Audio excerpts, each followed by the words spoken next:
So once we are working with Moldflow and we're trying to create a cooling system, there may be some issues with our cooling system after the meshing process.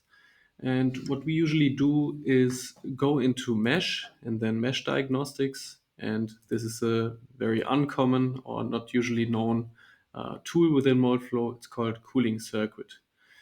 And once we activate the cooling circuit and click show, we can now see all the channels that are not connected by our current settings within our model. So we can now see that all the red areas are disconnected. So all these cooling channels will not work within Moldflow.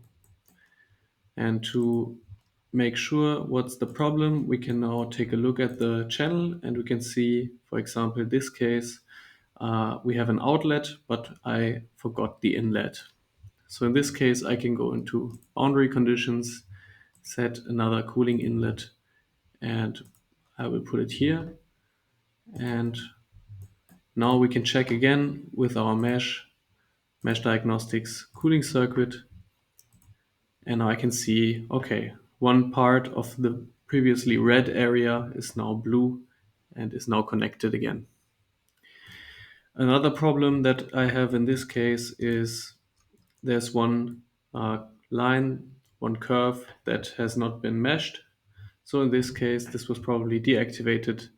I will activate it just like we can see it here and go into the generate mesh area again and start another meshing process.